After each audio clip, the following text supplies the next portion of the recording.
Josué 3:1. Levantou-se, pois, Josué de madrugada e partiram de Sitim.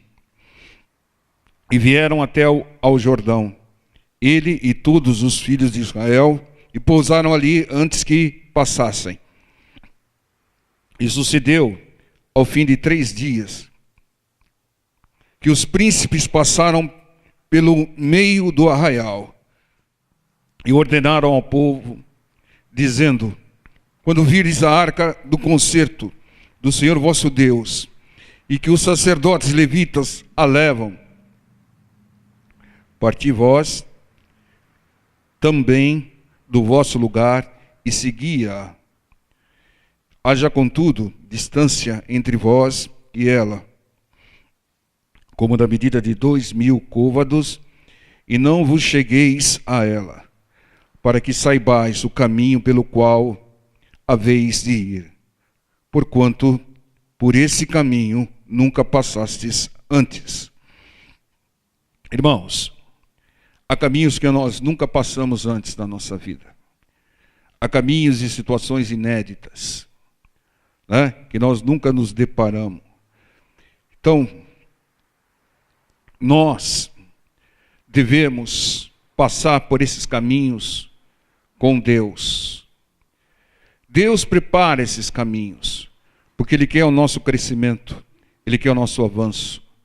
Aqui o povo de Deus estava caminhando em direção à terra prometida. Então, esses caminhos inéditos, situações inéditas, vão nos levar a grandes bênçãos, como era a terra prometida. Mas nós devemos fazer como Josué, irmão, e o povo de Deus. Aqui está descrito que eles estavam seguindo a arca do Senhor. A arca do Senhor garantia a presença de Deus. Na arca do Senhor haviam as tábuas da lei, né? Era ungida, consagrada e com o poder de Deus. Mas nós, hoje, não temos mais a arca. Então, como garantir a presença de Deus, pastor, se não tem mais arca? A presença de Deus é garantida hoje, não pela arca, mas pela palavra. Palavra revelada por Deus. Por isso, eles estavam aguardando a arca, e a ordem era: segue a arca, vai atrás da arca, vai atrás da direção de Deus. Então, a palavra deve vir antes. Antes de você tomar qualquer atitude, ouça a palavra. Ela deve estar à frente. Quando a palavra está à frente, Deus está no comando. É importante isso. 3 dias eles esperaram até que a arca passasse. Não importa quanto tempo você tem que esperar, mas ouça a palavra antes de agir, antes de tomar uma decisão. Não haja sem ter a direção e o comando de Deus. Deus deve sempre estar na direção, porque Ele sabe de todas as coisas. E aqui no versículo 5 diz: disse Josué também ao povo: santificai-vos, porque amanhã fará o Senhor maravilhas no meio de vós. Irmãos, nós temos que nos santificar, nós temos que nos purificar, nós temos que afastar todos os pecados e iniquidades. Sempre, irmão, tem maravilhas no amanhã para aquele que se santifica, para aquele que anda de acordo com a palavra. Entendam, não comprometa o seu amanhã. Aqui está dizendo: santificados, porque amanhã fará o Senhor maravilhas. Amanhã Deus vai fazer maravilhas na sua vida. Fala para o seu irmão do lado: amanhã Deus vai fazer maravilhas na sua vida. Então, hoje é bom, mas o amanhã com Deus é sempre melhor. Quando Deus está à frente, estamos no amanhã. Ele já preparou o amanhã. Irmão, Deus já preparou o seu amanhã. Deus já preparou as suas bênçãos. Deus já preparou tudo aquilo que você tem de direito. Se você se santificar e se você obedecer à palavra do Senhor. Entenda, irmãos, o amanhã é um amanhã de alegria, porque as promessas de Deus vão se cumprir amanhã, né? Vão se cumprir. Entendam, irmãos, hoje o cristão, ele tem que andar de acordo com a palavra de Deus, ser obediente, irmãos. Deus só quer uma coisa de nós, eu vivo repetindo isso: obediência à sua palavra. Obedeça a palavra do Senhor, irmão. Obedeça. Muitas vezes o diabo vai fazer tudo para você desobedecer. Ele vai colocar um empecilho, ele vai colocar alguém falando, ele vai trazer contaminações. Mas obedeça a palavra do Senhor, porque ela traz bênção, irmão. A gente está batendo nessa tecla, irmão, porque é verdade. E muitas pessoas, muitas vezes, fazem a sua vontade. Ah, hoje está frio e eu não vou na igreja. A minha vontade é de não ir na igreja porque está frio. Mas qual é a vontade de Deus? Você perguntou, irmão? A vontade de Deus é que você esteja aqui, louvando, glorificando e adorando o nome do Senhor. Então faça a vontade de Deus. Sabe por que você sofre, irmão? Desculpe eu falar, mas é porque muitas vezes você quer dirigir a sua vida, irmão. Deixa Deus comandar. Ele quer estar no comando, como é o comando da arca. É fundamental isso, irmãos. É claro que a gente não atingiu ainda esse grau de maturidade espiritual, mas nós temos que chegar nesse ponto, irmãos. Sempre perguntar, sempre faça essa pergunta: é minha vontade ou vontade de Deus? Se for minha vontade, eu não sei no que vai dar. Se for vontade de Deus, vai dar em bênção, né? Então, é fundamental isso. E no versículo 6 diz: e falou Josué aos sacerdotes, dizendo: levantai a arca do concerto e passai diante desse povo. Levantaram, pois, a arca do concerto e foram andando adiante do povo. Então vejam, a arca, a presença do Senhor, sempre tem que estar à frente, adiante, no comando. Agir sem ouvir a palavra de Deus é isolar a Deus, é segregar a Deus. Deus, eu não quero saber a sua opinião, por isso eu vou agir sem consultar a sua palavra. Não, irmão, não faça isso. Não faça isso, irmão. Nós já descobrimos que tem um jeito de a gente fazer tudo e ter vitória. É fazer tudo de acordo com a vontade e a direção de Deus. Não haja sem a palavra de Deus. Deixa Deus dirigir sua vida, irmão. Ele é o Senhor. Ele dirige melhor do que você, irmão. Você pode bater por aí, você pode ter problemas por aí, mas o Senhor não. O Senhor dirige melhor do que nós. Nós temos que chegar num ponto e falar: Senhor, qual é a sua vontade? Não a vontadinha diária, qualquer coisa. Ah, estou com vontade de comer isso, estou com vontade de comer aquilo. Não. É a vontade nas decisões importantes da sua vida, né? Ah, Senhor, eu fico aqui em casa vendo o Faustão, ou eu vou para a igreja glorificar, adorar o seu nome? E você não precisa nem perguntar, irmão. Você já sabe a resposta de Deus. Então é importante isso. Irmãos, isso é muito difícil, sabe por quê? Porque nós somos carne. E a nossa carne quer moleza, quer prazeres, quer sossego, né? Mas o nosso espírito quer que a gente reverencie a Deus, que a gente busque a Deus, que venha na casa de Deus. A vontade do Espírito tem que prevalecer, irmãos. Hoje de manhã nós falamos sobre Romanos 8:1. Está escrito lá: nenhuma condenação há para aqueles que estão em Cristo Jesus. Mas aí complementa o versículo no versículo seguinte: que andam segundo o Espírito e não segundo a carne. Entende, irmãos? Nenhuma condenação vai vir para você. Se não tem condenação, não vai vir punição para você. Não vai vir males. Se você andar em espírito e não a carne. Você enxergar tudo espiritualmente. Vem alguém e te provoca, né? Te chama disso, te chama daquilo, até te ofende. Você tem que enxergar espiritualmente, irmão. Você não tem que olhar para a pessoa. Você tem que olhar em cima da cabeça dela, que tem lá um demônio manipulando, irmão. Então, isso é andar em espírito, é enxergar. É claro, nós somos em corpo, somos em carne, mas enxergar e discernir as coisas espiritualmente, irmão. Né? Essa visão que nós devemos ter, é isso que Deus quer que nós tenhamos, irmãos, que nós tenhamos uma visão espiritual cada vez mais. Não vê um negócio acontecendo e fala: não, tem demônio aqui. Né? Vê uma outra coisa acontecendo: não, tem obra do inimigo aqui. E tem uma outra coisa acontecendo: não, isso daí é carne da pessoa. Ela foi manipulada pelo demônio no passado e ficou essas sequelas na carne da pessoa. Porque nem sempre o demônio está presente. Você lembra daquele menino que é lunático? O demônio vinha, açoitava o menino, fazia ele soltar espuma pela boca, tal, e depois o largava, né? Então, muitas vezes o demônio não está lá, mas os males que ele causou estão lá.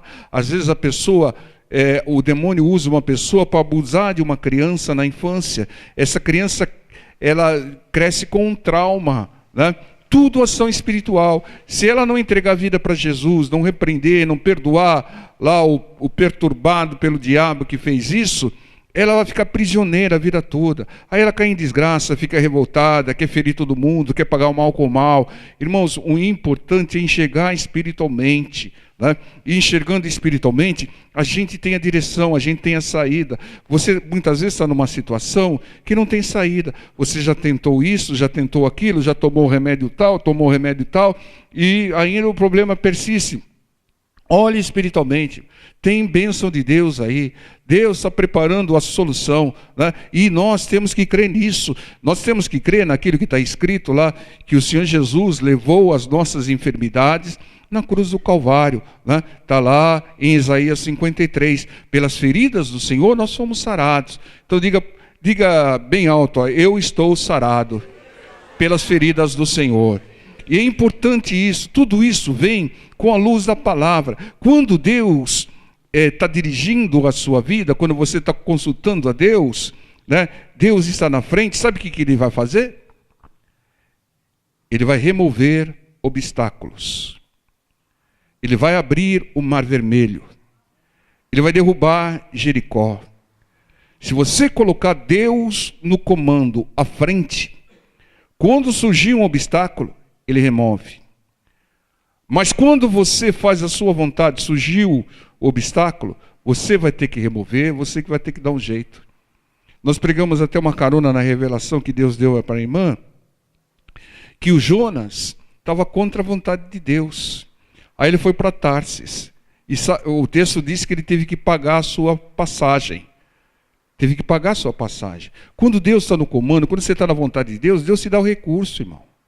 Você não precisa pagar passagem, Deus dá recurso, né? Então nós temos que ter esse entendimento, irmãos, que a palavra sempre tem que estar adiante, né? Hoje não tem mais arca. Hoje o poder de Deus, a presença de Deus é garantida pela palavra. Tem que sempre estar à frente nas nossas vidas, né? Então no versículo 7 diz a promessa, no versículo 7 diz, o Senhor disse a Josué, esse dia começarei a engrandecer-te, olha que promessa linda, esse dia começarei a engrandecer-te perante os olhos de todo Israel, para que saibam que assim como fui com Moisés, assim serei contigo. Irmão, será que Deus seria só com Moisés e com Josué? Não, Ele é conosco também. Se nós meditarmos na palavra do Senhor, de dia e de noite, se nós não desviarmos dela nem para a direita nem para a esquerda, Deus será conosco. Se nós nos esforçarmos, Deus será conosco. Assim como Ele foi com Moisés, como foi com Josué. Deus não faz acepção de pessoas. É só seguir a receita. Então, essa promessa também é para nós. Como Deus foi com Moisés, Ele foi com Josué, será conosco. Ele irá nos engrandecer. Ele vai nos prosperar. Se formos fiéis como eles, Josué e Moisés foram. Entenda, irmão, Deus dirigiu Moisés, Deus dirigiu Josué, Deus dirigiu Abraão. Ele não pode dirigir você, irmão? Pode. Deixa Deus dirigir, irmãos, né? Deixa Deus dirigir. Deixar Deus dirigir é ser guiado pelo Espírito Santo de Deus. Amém? Versículo 8. Tu, pois, ordenarás aos sacerdotes que levam a arca do concerto, dizendo, quando virdes até a borda das águas do Jordão, parareis no Jordão. Então disse Josué aos filhos de Israel, chegai-vos para cá e ouvi as palavras do Senhor vosso Deus. Tem que parar para ouvir a palavra do nosso Deus, irmão. Tem que parar, tem dúvida, ouça a Deus, irmão. Não fica decidindo pela sua cabeça. Disse mais Josué, nisso conhecereis que o Deus vivo está no meio de vós. Esse era o propósito de Deus, provar para aquele povo que ele estava lá com eles, no meio deles. E que todo lançará diante de vós aos cananeus, e aos heteus, e aos heveus, e aos fariseus, e aos gigaseus, e os amorreus, e aos jebuseus. Eis que a arca do concerto do Senhor, de toda a terra, passa o Jordão diante de vós. Tomai, pois, agora 12 homens das tribos de Israel, de cada tribo um homem. Porque há de acontecer que assim que as plantas dos pés dos sacerdotes que levam a arca do Senhor, o Senhor de toda a terra, repousem nas águas do Jordão, se separarão as águas do Jordão, e as águas de cima descem, pararão num montão. Então vocês vejam que Deus informou o que ia fazer: separar as águas do Jordão. Era necessário separar as águas do Jordão? Por que Deus não deu uns barquinhos para eles atravessarem o Jordão, né? Porque Deus queria garantir aquele povo que ele estava com aquele povo. Deus queria fortalecer a fé deles. Por quê? Porque logo no capítulo 6 de Josué, eles enfrentariam um grande obstáculo, que eram as muralhas de Jericó. Como é que alguém desfalecido na fé vai enfrentar um grande obstáculo? Não tem como. Por isso Deus estava fortalecendo a fé deles aqui. Então o propósito de Deus era que eles confiassem na palavra e que tivesse a garantia da sua presença. Irmãos, a revelação garante a direção e a presença de Deus. Quem crê, põe Deus no comando, irmãos. Põe Deus à frente. Ouve antes de agir, irmãos. Ouve antes de agir. Quantas pessoas que agem sem a direção de Deus e transformam a sua vida de uma maneira péssima, né? Pessoas que muitas vezes são tentadas pelo inimigo com prazeres de dinheiro, prazeres de sexo, prazeres de vícios, e fazem a sua vontade, e depois, para retornar, para se libertar, para sair da enrascada, sofrem a vida toda. E pagarão um grande preço, irmão, porque aquilo que o homem semeia, ele colhe. Então pensa nisso, irmão. Pensa, quando você cedeu àquela tentação, quando você cedeu àquele prazer, você estava fazendo a vontade de Deus, irmão? Ou estava fazendo a sua vontade? Irmão, se fosse vontade de Deus, você não cairia.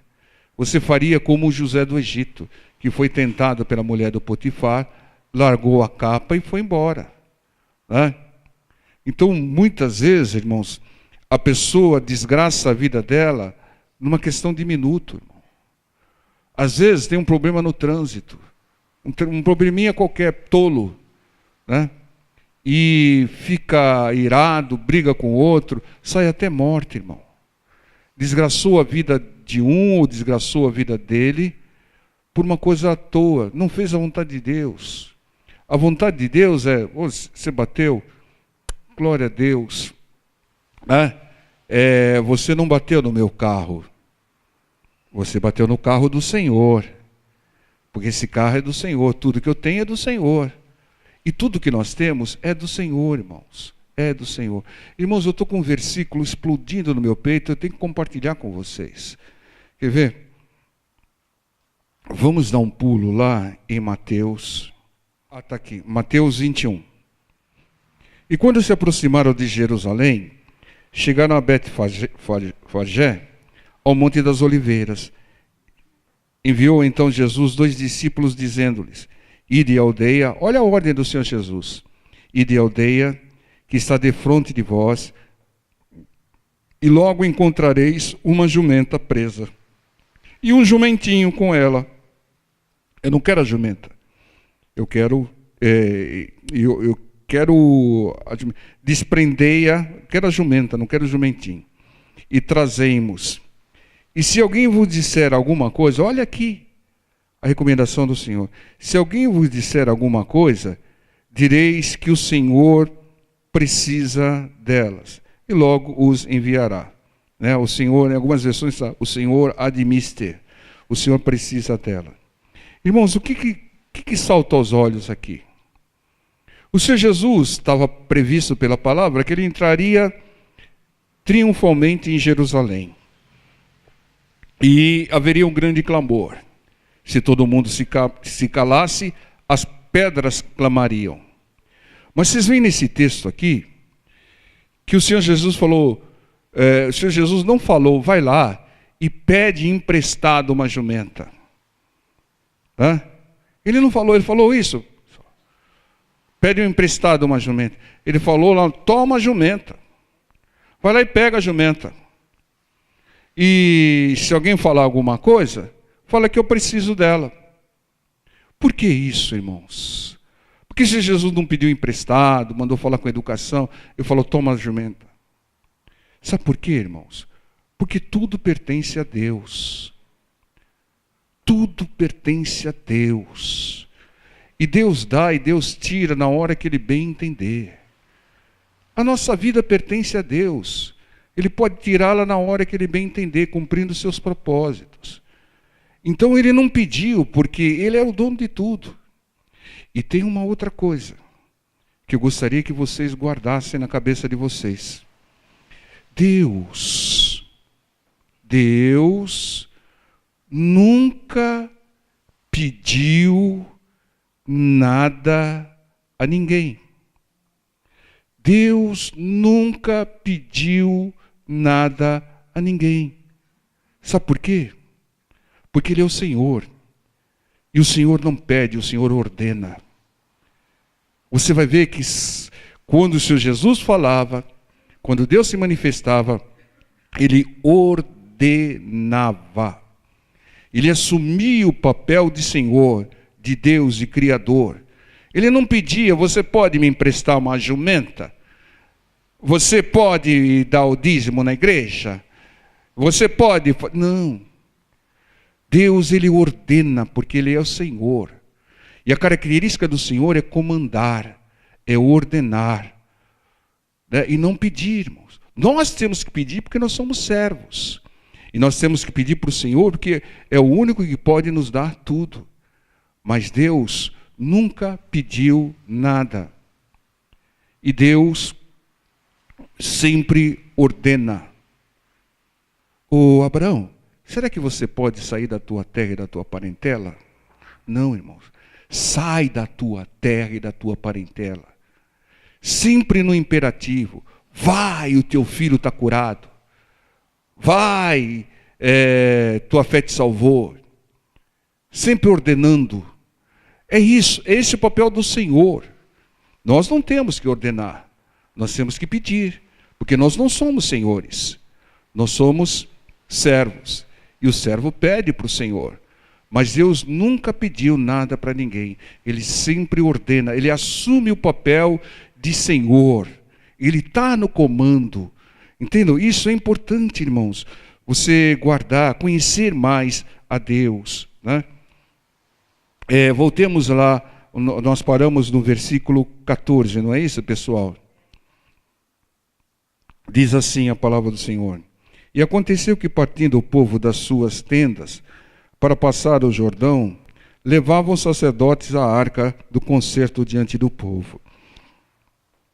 E quando os que levavam a arca chegaram até o Jordão e aos pés dos sacerdotes que levavam a arca, se molharam, os pés dos sacerdotes que levavam a arca se molharam na borda das águas, porque o Jordão transbordava, era época de cheia, sobre todas as suas ribanceiras, todos os dias da cega, da colheita. Né?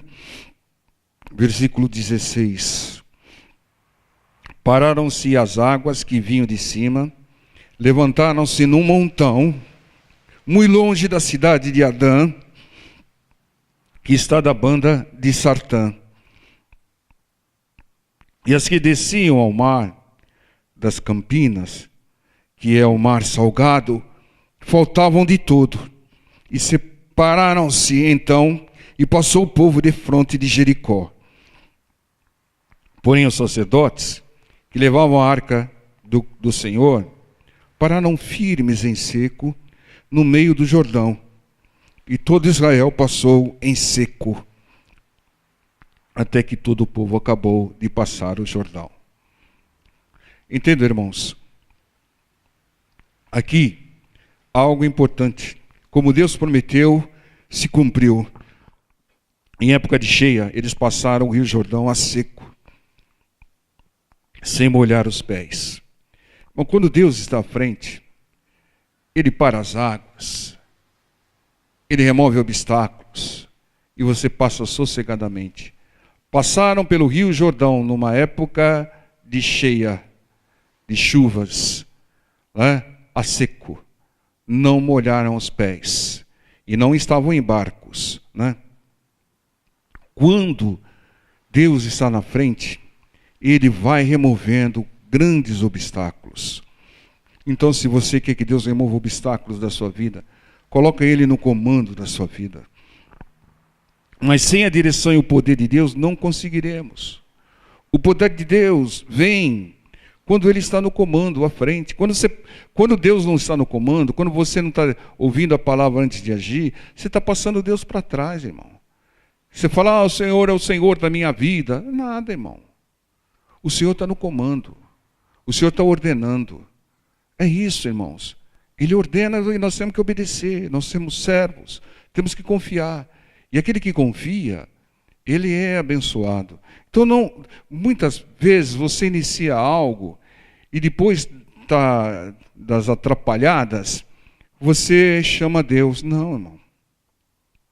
Não inicie algo e depois peça para Deus terminar. Ele não termina o que você começou. Ele termina aquilo que Ele começou. E Ele começou uma boa obra na sua vida.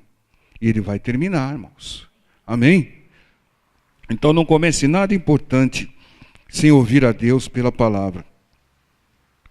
Deixe, muitas vezes, a iniciativa com Deus. Ele iniciou a sua vida. Josué 3:7. O Senhor disse a Josué: esse dia começarei a engrandecer-te perante os olhos de todo Israel, para que saibam que assim como fui com Moisés, assim serei contigo. Deus abriu o mar para Moisés. Deus abriu o Jordão para Josué. E Deus será conosco. Ele vai abrir caminhos. Ele vai remover obstáculos. Ele vai fazer com que nós acessemos bênçãos facilmente. Então só teremos grandes bênçãos se Deus estiver no comando, à frente, abrindo o caminho. Então ponha Deus à frente. Deixa Deus dirigir sua vida. Deixe Deus ser Deus. Você não deixa Deus ser Deus. Você quer fazer. Não, peça direção. Deixe Ele comandar a sua vida. Aprenda, irmãos. É necessário isso. Ele é um Deus abençoador. Veja aqui o que diz Isaías 45:2. Eu irei diante de ti. Está vendo, irmão? Ele quer ir diante de nós, à frente, no comando, abrindo os caminhos, quebrando as barreiras. Vocês lembram do caso do Pedro, que estava preso, que a igreja fazia constante oração a Deus por ele? Vocês lembram? Veio o anjo do Senhor. E o Pedro não sabia se estava sonhando ou não. Mas o anjo foi dirigindo. Abriu uma porta, abriu outra. Aí teve uma porta que se abriu sozinha. Quem abriu aquela porta? Foi Deus, irmão. A porta que você não pode abrir, Deus abre. Ele remove o obstáculo. Então coloca Ele à frente. Diz aqui o texto: eu irei diante de ti e endireitarei os caminhos tortos. Está vendo, irmão? Quebrarei as portas de bronze, despedaçarei os ferrolhos de ferro. Esse é o nosso Deus. E te darei os tesouros das escuridades e as riquezas encobertas, para que possais saber que eu sou o Senhor, o Deus de Israel, que te chama pelo teu nome. Deus nos chama pelo nosso nome. Ele nos dá tesouro e riquezas encobertas. Se Ele estiver adiante, né? Ele diz aqui, eu irei diante de ti. Então, irmão, não passa Deus para trás. Deixa Ele ir diante, né? Removendo os obstáculos, abrindo as portas. Deus é especialista em remover obstáculos, irmão. Deus, Ele abre o mar, Ele abre o rio, Ele derruba Jericó, né? Ele endireita os caminhos tortos, Ele remove e endireita pessoas que às vezes são obstáculos. Lembra do Elimas? Lembra do Elimas? Estavam sendo pregados para o procônsul Sérgio Paulo e Elimas atrapalhando a pregação. Era um obstáculo a pregação. O que Deus fez? Paulo, cheio do Espírito Santo, o repreendeu e ele ficou cego, irmão. Ficou cego na hora, irmão. Está vendo? Não se coloque como um obstáculo à pregação da palavra do Senhor, né? Então, ficou um grande exemplo lá. Deus faz maravilhas. Ele quer participar de tudo na nossa vida, irmão. Ele quer, irmão. Ele quer cuidar de nós, né? Mas Ele quer estar à frente, no comando. Não adianta você trazer Deus em segundo lugar, ou trazer Deus a tiracolo. Ele tem que estar à frente, no comando da nossa vida. Ele é o Senhor, irmãos. Êxodo 17:5. Então disse o Senhor a Moisés: passa diante do povo e toma contigo alguns dos anciãos de Israel, e toma na tua mão a tua vara com que feristes o rio. Vai, e eis que eu estarei ali diante de ti. Está vendo? Sobre a rocha, em Horebe, e tu ferirás a rocha, e dela sairão águas, e o povo beberá. E Moisés assim o fez diante dos olhos dos anciãos de Israel. Moisés, ele estava cometendo um erro. Ele estava deixando o povo tomar a dianteira. O povo não pode tomar a dianteira. E o que o Senhor disse aqui? Muitas vezes, irmãos, você é influenciado por um bombardeio aqui, na escola, no serviço, e se dirige em função disso. Está errado, irmãos. Está errado. Então Deus diz a Moisés: passe adiante desse povo, porque você com a vara adiante, eu estarei adiante. A tendência da carne é querer passar à frente do Espírito, irmão. Porque Espírito vivifica e a carne para nada serve. Então, muitas vezes, a pessoa, por precipitação, ansiedade, que são obras da carne, né, passam adiante da palavra, que é Espírito quem dirige. Os obstáculos só serão removidos quando Deus e a palavra estiver à frente no comando. Senão, você vai ter que dar um jeito. Começa de novo, com a direção de Deus. Então tenha paciência, seja humilde. Não comece nada sem a palavra. Deixa a palavra vir antes de você agir. Aguarde a direção de Deus. Ele dirige melhor do que nós. Amém? Vamos ficar em pé, vamos orar.